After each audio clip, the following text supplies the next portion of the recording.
your plane crash experience? Sure. Yeah, I mean, obviously I've flown a lot. The whole experience, I think the word I would use is chaotic. That's a weird experience, obviously. You just run, I don't know, all of a sudden everything is jumping around and skipping around, and you just run. It's like a movie, and you realize that it's real.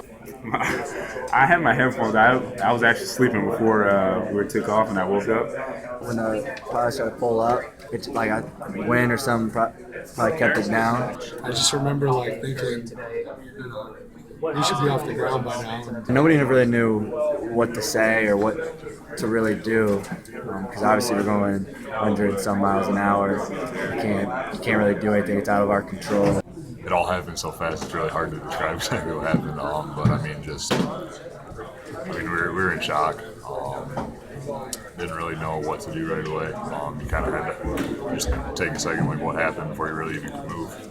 I was actually in the exit row with Mark Donnell. I was sitting in an aisle seat of an exit row above one of us. I was sitting a little bit in front of the exit row by the wing. I was sitting right in front of the exit row. It seems like everybody was sitting in the exit row or right next to it. That's what everybody said. We were all kind of clumped in that same section because we had the band on there as well, and the cheerleaders. So I was like 3 rows up from the exit row. I was on the window.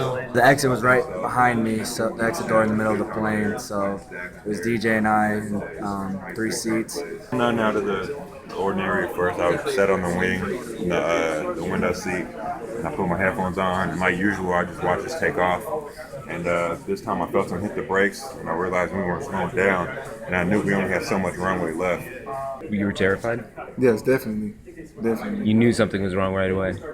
Yeah, it was a loud noise that kind of astonished and woke everyone up. I was actually asleep before once we hit the first fence, it woke me up. I wasn't asleep. I was up watching the whole incident. And then I saw the fence in front of us. I ran through the fence, and we didn't really stop any momentum at that time. And you could see what was happening because you were at a window. Yeah, so you saw the fence coming up. Yeah, I seen the fence coming up, and it was a big bump that kind of made everyone kind of jump up in a way. And, yeah, scary moment. And then I seen the ditch in front of us. So I didn't know what to think. I didn't know what the ditch was going to do. I didn't know how the plane was going to react to it. Luckily, it kind of just stopped us. Barbed wire fence, and then go over a street and then into a ditch would probably save us, to be honest. Like as soon as the plane stopped, I was one of the first people to stand up and say like, "We got to get out of here." It's something you're gonna need twice in your life. So. Did you think it was just like a bumpy takeoff? When did you realize something was really wrong? When I saw the look in the eyes of my teammates, that I knew something is serious and I gotta get the hell out of here. Who looked really scared? Muhammad did. So you were pretty relaxed because you didn't really know what was going on? Yeah, I was pretty relaxed. I remember Muhammad. He was one of the first to get it out. And we opened up the exit road and we hopped out and ran. Once we actually came to a complete stop, I knew something wasn't right. Once the plane had kind of come to a halt, and there was that moment of panic, like settled in, like that really just happened. I would say was when I was the most scared. A lot of screaming.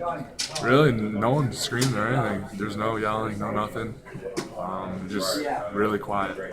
And but after that, we all knew we had to scatter. You know, something I never experienced. I'm pretty sure a lot of people didn't. It's just like, it was one of those shell-shocking, moments. That was probably one of the worst experiences of my life. It all happened so fast.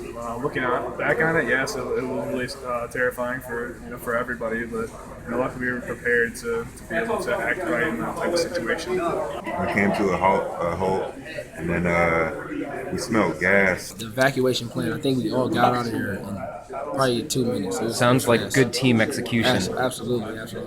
Once the finalists stopped, they say evacuate immediately. That's when everyone executed at a really high level and got out of there in like probably a minute or two. So that's cool. You even included some sports talk in there. Yeah, right. Exactly. No doubt. But I will say the execution getting off was pretty impressive. Did anybody stand out in terms of their execution and presence of mind? I think Mark was the one who ripped open the door, so that's pretty impressive. From what I understand, the team execution was really great in facilitating the exit.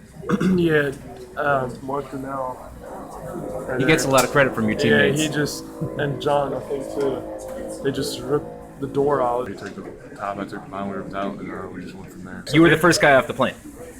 I was one of the first ones, yeah. I was sitting in the exit row, and I had the duties of taking off the door of the airplane, which not many people have had the duties before. You always get the whole spiel before you take off, how to do it in case of an emergency. I don't even know how to do that, so I would probably never sit in the next seat ever again. Luckily, we were prepared, and I was able to open the door and kind of get out into the aisle so everybody could get out safely. So I guess as soon as the accident happened, there was a lot of adrenaline going, so I was able to get it out and try to get as far away from the plane as possible and make sure everybody got out safe. And then when we got out of the plane, we jumped on the wings. People kept telling us to run because, I don't know, they blow up and we smelled gas. I know Coach B was like helping people off. Andrew Dockage just didn't care. He was just getting off the plane no matter what. I think he cut like 3 cheerleaders. Like just no. I've always heard he's supposed to like save the women and children first. No, just no regard for that. He was just getting off. Sean was the same way. I think Sean climbed over like 3 rows of people. The funny, Sean was on the window and probably 3 rows ahead of me and was like the second one out, which makes no sense at all. But he wasn't going to be on that plane. Did you care to rebut this contention? Somehow I will say that somehow I got out of there like as fast as anybody. Yeah, as fast. He was like the 3rd person, and I really don't know how. I don't know how I beat people out. No, he was like pushing people out of the way. No, I'm just kidding.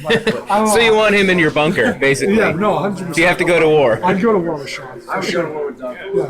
Yeah, absolutely. All right, that's good stuff, guys. When it happened, I was just thinking about getting out safely, and that's all I really can attest to. Like, I just wanted to get out safe.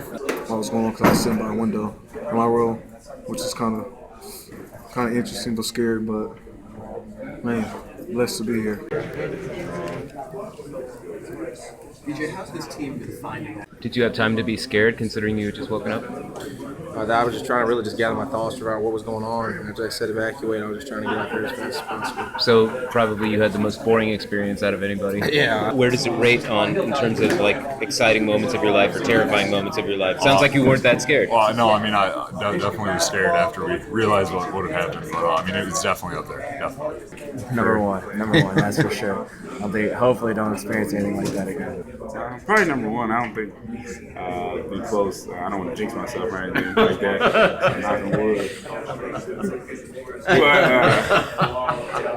that was definitely number 1. Now that it's happened, to look back, I think it's not cool, but it's interesting to say that we had been in a plane crash. It would be a fun fact, but You satisfied your statistical allotment. Yeah. I can expect. I was telling that to my sister the other day. I can now guarantee, hopefully, knock on wood, that I won't be in another plane crash. Even though I hope I didn't just jinx myself with that. We'll see. Muhammad Ali Abdur-Rahkman also knocked on wood while I was talking to him about the plane crash. So you guys are feeling kind of superstitious I right don't now. think anybody wants any part of what happened on Wednesday. As an unusually tall person, I assume that you're placed in exit rows a lot, even if you're not traveling with a basketball team. Yeah, I've been in the exit row since I was 13. I remember going on like family vacations and stuff, and I couldn't sit in regular seats, so we always try to get the exit row for the extra leg room, and so I've had a lot of experience with knowing the rules and the whole procedure, but never thought I'd ever have to use it. I was completely overwhelmed, so he did a pretty good job of that. I think a guy as tall as you would have to sit in an exit row. Yeah, that's true. So maybe I'll listen next time when they read all the stuff. Follow the instructions? Yeah, Seems like a good idea. Exactly. Okay, thanks a lot. And I just said we had 2 choices, and I'm with you either way. We could not go and forfeit the game. We're not going today. We're not going to get on a flight today, but we're working on getting a plane for the morning. And unless you tell me different, that will be the plan. Nobody told me different. Being on the Pistons plane was a little bit of wow. This is pretty cool how they travel. It was pretty nice.